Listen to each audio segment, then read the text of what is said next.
नमस्कार दोस्तों, हमारी आज की इस कहानी के नाम है कीमत। पवन अपने कमरे में परेशान होकर टहल रहा था कि तभी उसकी पत्नी सुजाता की आंखें खुल गई। पवन को इस तरह कमरे में टहलते देखकर वो भी उठ बैठी। घड़ी की तरफ देखा तो रात के 2 बज रहे थे। इस समय पवन इतना परेशान होकर कमरे में टहल रहा है, ये सोचकर सुजाता को बड़ी हैरानी हुई, जबकि दिन भर में पवन ने बिल्कुल भी आराम नहीं किया था और वो टहल रहे थे। जब से बहन रुक्मणी की बेटी की शादी पक्की हुई है, तब से एक पैर पर काम में लगा हुआ है। अकेला मामा है तो हर काम उसे भागना पड़ता है और इतना थक जाता कि रात को नींद बिल्कुल भी नहीं खुलती। पर आज इन्हें क्या हो गया है? आज और अम्मा दोनों शादी के घर गए थे, पर वहाँ क्या हुआ किसी ने कुछ नहीं कहा। एक तो पवन ने उसे सारी बातें बताना नहीं। सोचते सोचते सुजाता ने पवन से पूछ लिया, क्या बात है जी, आपको नींद नहीं आ रही है? सुजाता अपनी पति से पूछी, पर पवन तो जैसे अपने ख्यालों में खोया हुआ था, उसने ध्यान ही नहीं दिया। सुजाता ने दोबारा पूछा, तब उसे पलटकर उसकी तरफ देखा। कुछ कहा क्या तुमने? मैंने पहले ही वही पूछा था, अभी भी वही पूछ रही हूँ। आपको नींद नहीं आ रही है, आखिर बात क्या है? सुजाता अपने पति से पूछी। उसकी बात सुनकर पति हल्का सा मुस्कुरा दिया और बोला, कुछ भी तो नहीं, बस नींद नहीं आ रही है। तुम सो जाओ ना, तुम भी तो दिन भर थकी हुई हो। यह सुनकर सुजाता उसे एक टक देखती रही तो पवन बोला, ऐसे क्या देख रही हो मुझे? भाई इंसान हूँ, कोई अजूबा नहीं जो इतनी हैरानी हो रही है। जानती हूँ आप इंसान ही हो, थके हुए हो आप भी, पर रात के 2 बजे कमरे में टहलने का क्या मतलब है? सुजाता पूछी। सुजाता ने उसे शक की निगाहों से देखा तो पलंग पे आकर बैठते हुए बोला, लो बाबा, सो जाता हूँ, ऐसे क्या देख रही हो? कहता हुआ पवन चादर तान कर लेट गया, पर सुजाता अभी भी वैसे ही हुए बैठी रही। उसने फिर पूछा, अरे आप मुझे बताओगे नहीं क्या? बात क्या है? रात के 2 बजे आप कमरे में क्यों टहल रहे हो? किसी ने कुछ कहा क्या? कहीं अम्मा जी ने तो कुछ? वो बोली। कहते कहते सुजाता रुक गई। उसकी बात तीर की तरह बिल्कुल निशाने पे लगी थी। अम्मा का नाम सुनते ही पवन उठ बैठा। कुछ देर मौन रहने के बाद वो अपनी पत्नी से बोला, क्या करूं सुजाता, मुझे तो कुछ समझ में नहीं आ रहा है। इस पगड़ी का बोझ उठाते उठाते थक गया हूँ मैं। बाबा के जाने के बाद उनकी ये पगड़ी तो अब जान लेकर ही रहेगी मेरी। हाय राम, ये कैसी बातें कर रहे हो आप? मरे आपके दुश्मन। दिमाग में कुछ भी उटपटांग ख्याल आने से पहले हमारे बारे में सोच लेना। आखिर हुआ क्या है, साफ साफ बताइए। पवन की बात सुनकर सुजाता अपने सीने पे हाथ रखते हुए बोली, तुम्हें तो पता ही है, जब से रुक्मणी दीदी ने नेहा की शादी पक्की हुई है, तब से हर रोज वक्त बेवक्त दुकान बढ़कर मुझे उसके घर जाना पड़ता है। अगर 1-2 दिन ना जाऊं और जीजाजी अम्मा से मेरी शिकायत कर दे तो, और अम्मा बस अपना ही राग लेकर रोना शुरू कर देती है। कहती है कि तेरे बाबा की पगड़ी तेरे मत्थे पे बंधी है तो जिम्मेदारी भी तो तेरी है। याद रख, बहन के ससुराल में कुछ सुनना ना पड़े। पर इससे भी मुझे परेशानी नहीं है, मैं रोज चला जाता हूँ। पर आज तो कहता कहता पवन रुक गया। तब सुजाता अपने पति से बोली, आज क्या हुआ है? आज दीदी जीजाजी ने मायने की लिस्ट दी है, और वो भी मेरे हाथ में नहीं, अम्मा को साथ में बुलाकर उनके हाथों में। हाँ तो क्या हो गया? अम्मा को लिस्ट दी तो मायरा तो हमें ही देना पड़ेगा।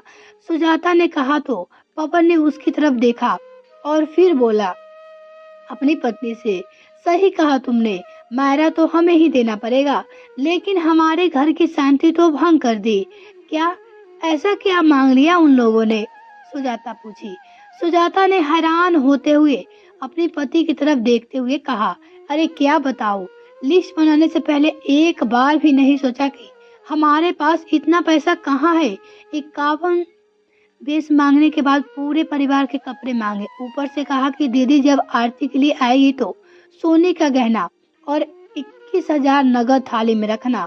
यहाँ मेरे ससुराल में, मेरे मायकों में भी इज्जत है। हे भगवान, इतना सब मांगा है, हम कहाँ से कर पाएंगे इतना? आपने कुछ कहा क्यों नहीं? पत्नी बोली। सुजाता बीच में ही बोल पड़ी। उसकी बात सुनकर पवन बोला, मैं भी क्या कहा था कि इतना सब कुछ हम कैसे कर पाएंगे, पर दीदी ने तो अम्मा को इमोशनल ब्लैकमेल करना शुरू कर दिया। वही हमेशा का राब। बाबा की इज्जत का सवाल है, क्या अपने बाबा की इज्जत के लिए इतना सा नहीं दे पाएगा? अगर इतना सा नहीं कर सकता था तो बाबा की पगड़ी पहनी ही क्यों थी? तब तो बड़ा ही चौकी पे बैठकर बाबा की पगड़ी पहनी थी। बहन बोलने लगी। कहते कहते पवन चुप हो गया, पर सुजाता से रहा नहीं गया। उसने अपने पति से पूछा, दीदी को तो छोड़ो, वो तो शुरू से ही लालची स्वभाव की रही है। आप ये बताओ कि अम्मा जी ने क्या कहा? अम्मा जी का नाम सुनते ही पवन की आंखों में आंसू आ गए। उसकी आंखों में आंसू देखकर सुजाता ने उसके आंसू पोंछे और फिर पानी का गिलास लेकर पवन को पानी पिलाया।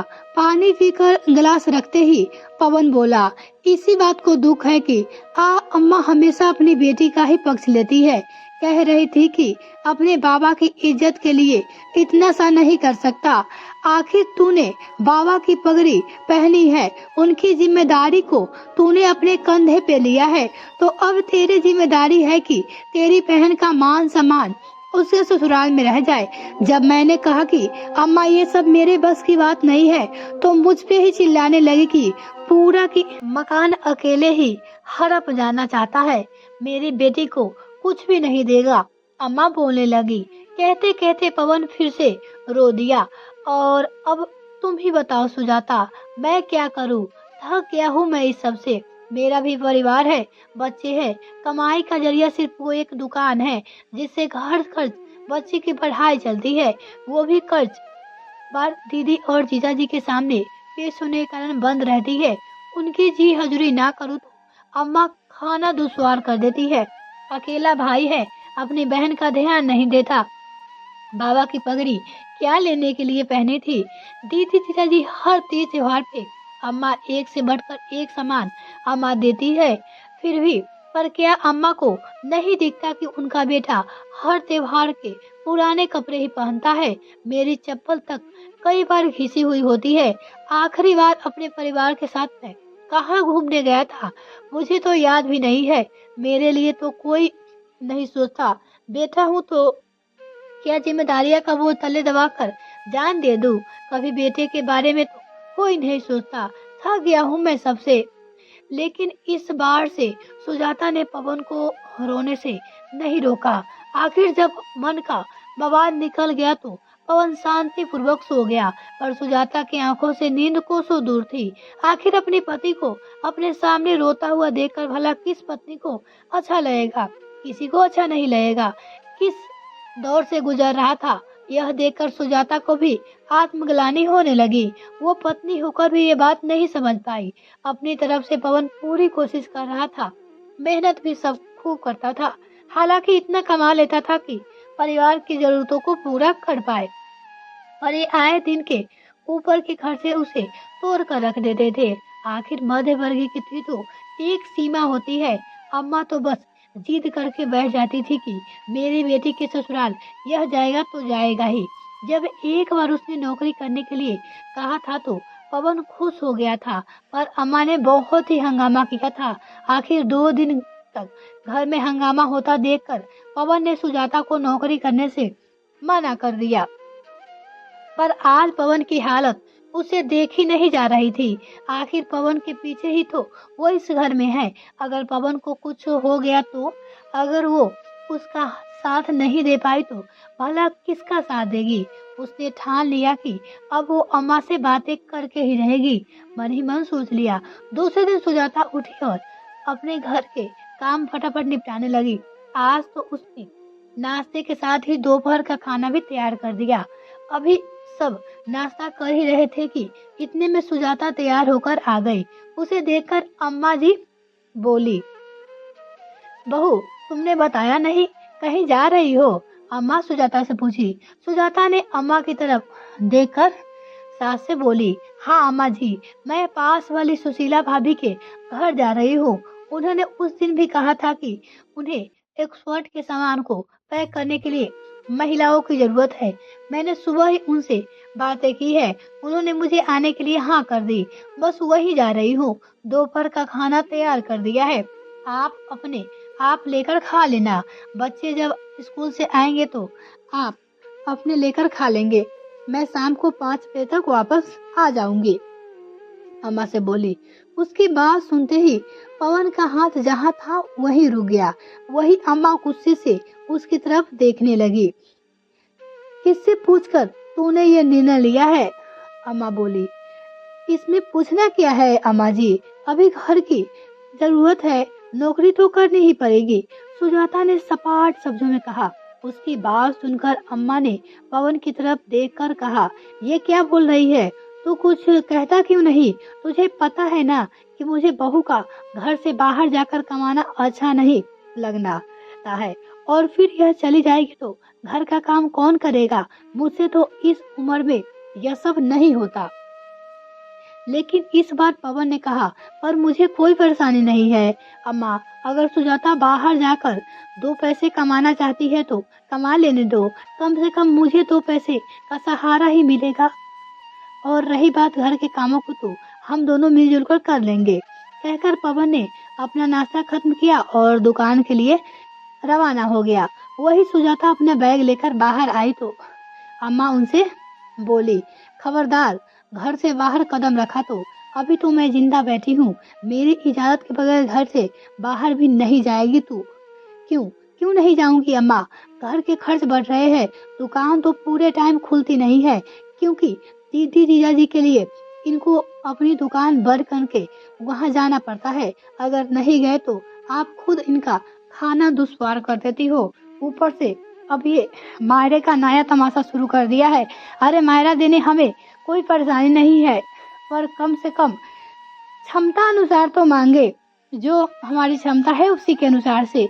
सुजाता ने पलट कर कहा तो अम्मा चिढ़ गई। अच्छा तो तुझे मेरी बेटी दामाद दिख रहे हैं, वो दिनों तो तुम लोगों को सुहाते ही नहीं है।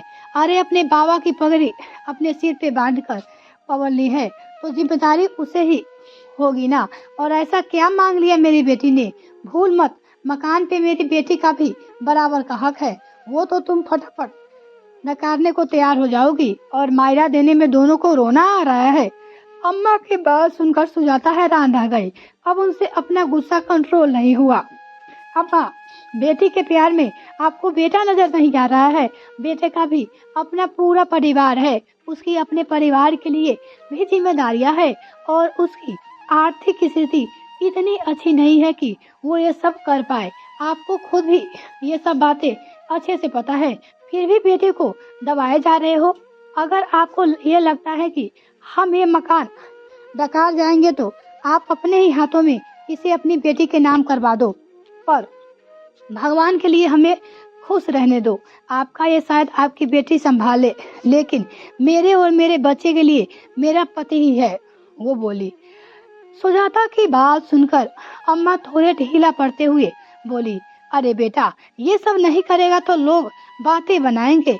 अम्मा की बातें सुनकर सुजाता अम्मा से बोलती है, आप लोगों को चिंता है, आप लोगों को अपने बेटे की नहीं। कल रात आपका बेटा रो दिया, उसकी हालत क्या होगी उसका अंदाजा आप लगाइए। अगर कल को आपके बेटे को कुछ हो गया तो आपके ये लोग नहीं आएंगे हमें संभालने के लिए। बाबा की पगड़ी पहनाकर आपने कोई जिम्मेदारी की बोझ तले दबा दिया उसको। भगवान के लिए उसे भी थोड़ी सांस लेने दो। बेटा पैसे कमाने ही की मशीन नहीं है। सुजाता अम्मा के सामने हाथ जोड़ते हुए बोली और वहां से वो चली गई। अम्मा को तो अक्सर बेटी दामाद की बातों में आकर लगता था कि मकान के चक्कर में ही बेटे बहू सेवा कर रहे हैं, पर आज तो बहू ने मकान बेटी के नाम करने के लिए कह दिया।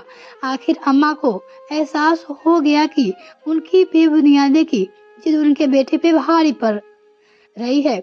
उसे लग रहा था आज आखिर अम्मा ने बेटी को फोन करके कह दिया कि मेरा उसकी क्षमता के अनुसार ही दिया जाएगा, ना कि बेटी के ससुराल वालों के मांग के अनुसार से। आखिर उन्हें भी अपना घर देखना है, अम्मा फोन करके कही। यह कहानी आपको कैसी लगी कमेंट में लिखकर जरूर बताइएगा दोस्तों। अगर आपको ये कहानी पसंद आई तो प्लीज वीडियो को लाइक और चैनल को सब्सक्राइब जरूर करें। इसी तरीके की और सारी कहानी सुनने के लिए हमारे साथ जुड़े रहे। बहुत बहुत धन्यवाद।